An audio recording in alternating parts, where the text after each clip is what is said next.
Hello, this is Lisa Shea, and this is part of the Working From Home video series. This section is on ergonomics.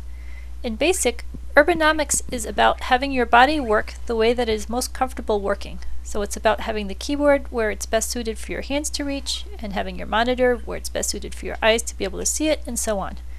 The key here is that the better you set up your work area, the more comfortable you will be working, and the longer hours you can work, and the happier you will be working.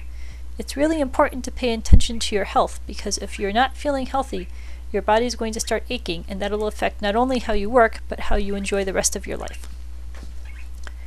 The basic ergonomics are that your body is the way that it is. You can't make your body change shape. You can't make your arms get longer or your eyes get different. You have to set up your environment to match the way your body is currently. And really, this isn't hard to do, but if you don't think about doing it, then you can cause yourself a lot of pain and serious problems later on. So it's well worth it to take the time to set up your desk area properly in the first place, because once it's set, then you'll pretty much be set for the rest of your life. Let's look at your general desk area. You know that full of clutter are generally hard to use, and the reason is that you have to go reaching around things or pushing past things to get what you really want. You want your general desk area to be clean, and it may be hard to do, but it's well worth it to do it, to make a bin for your pencils and a bin for your paper, and to keep things organized.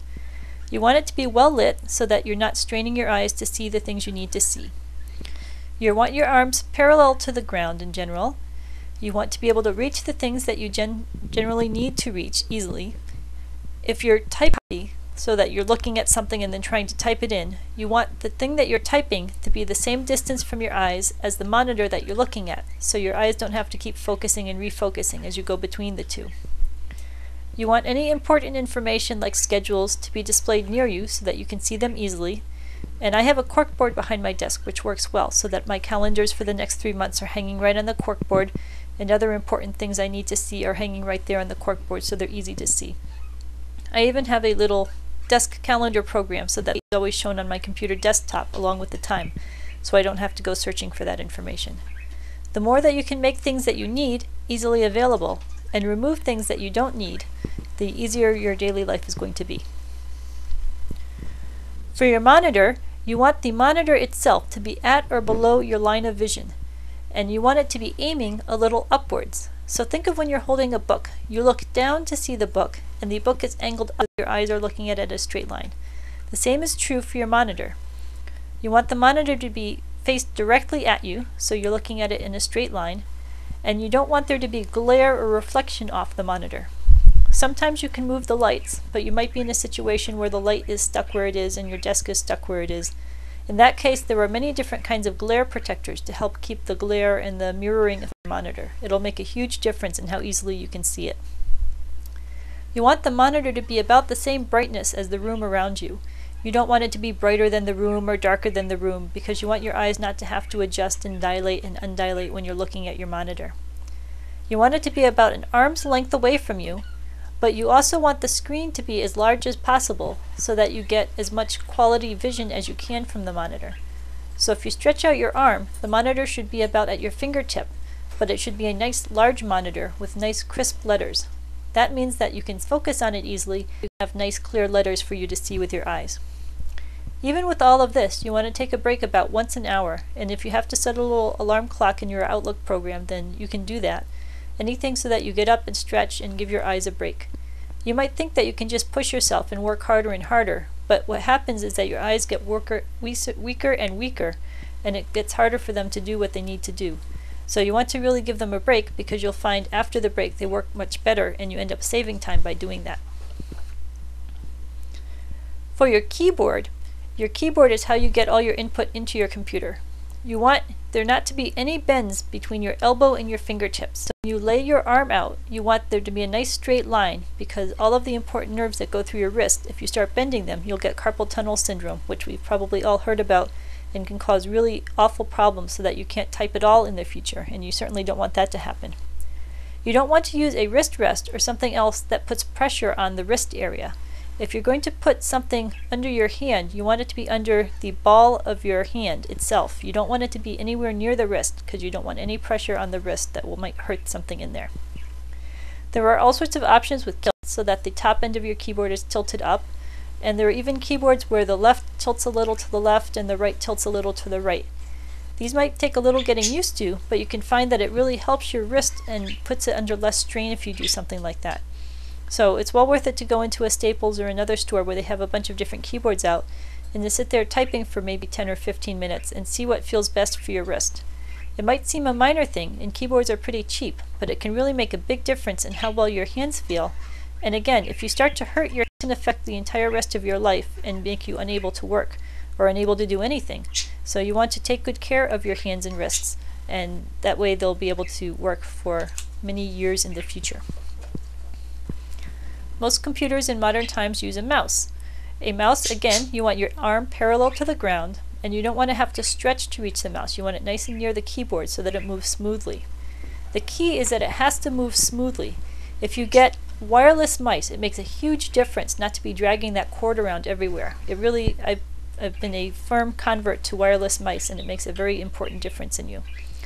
Also, if you have a mouse that has an optical feed instead of the little roll, if you ever have a rolling ball mouse, pop it out and see all the gunk that's in there and how much it slows down the mouse rolling. An optical mouse will make it roll nice and smoothly and be much easier on you. And again, it might seem like a tiny difference, but it really makes a big difference if it's something you're doing every day, all day long. It's well worth it to try a trackball where your hand is stationary. I personally have trouble with my thumb and can't move it smoothly to make the trackball roll smoothly, so it's more frustrating to me than a help. But if you can use a trackball, then that could be even better for you because your hand isn't moving all over the place and it helps your wrist greatly. Also take a look in your PC settings. There are all sorts of settings for the speed of the mouse movement and the sensitivity of the mouse movement. It might be that just making tiny tweaks in the PC setting can make a huge difference in how easily you use your mouse. So it's worth it to go in and look at them and to experiment to see what works best for you. For your chair, you want your feet flat on the floor, and having a tilting footrest is great because it helps to stretch out your feet and give you a little relaxation on them. You want your bottom parallel to the floor and your knees to go out perpendicular. You don't want any pressure on the knee from the chair edge, so you don't want your knee pressed up right against the edge of the chair. You want there to be some space between the edge of the chair and where your knee goes down. It really helps to have some lumbar or lower back. If you have a rolled up towel even or a rolled up t-shirt, this works great to put beneath your lower back because your spine isn't straight. Your spine has a curve in it. So if you put a curved object in between you and your chair, that helps your spine feel much better. You want the back of your chair tilted slightly towards the back. And again, you want to take regular breaks because your body's not meant to be sitting all day long. And for all sorts of different health reasons, it's important to get up and walk around and stretch your legs and get the blood going to your legs. You know, get a drink of water or something. It really makes a big difference in how well you do your work. So again, you might think taking a break is going to slow you down and cause you to work less hard, but taking those breaks is going to refresh your body and mean that you can work even better when you get back and be more healthy in the long term. Here's an example of the footrest I have. You can make a footrest pretty easily if you know someone who has hardware skills.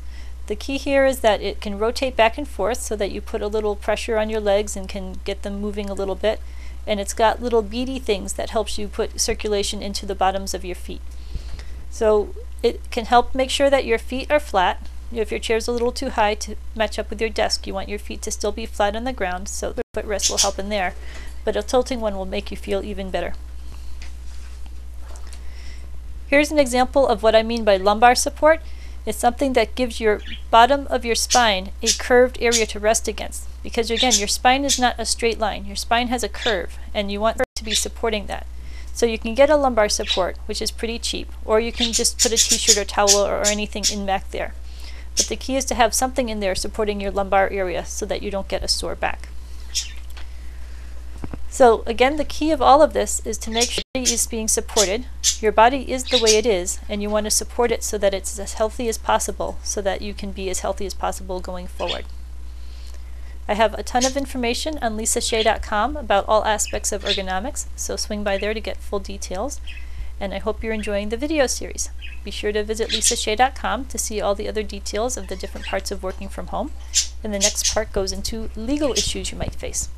Thank you very much.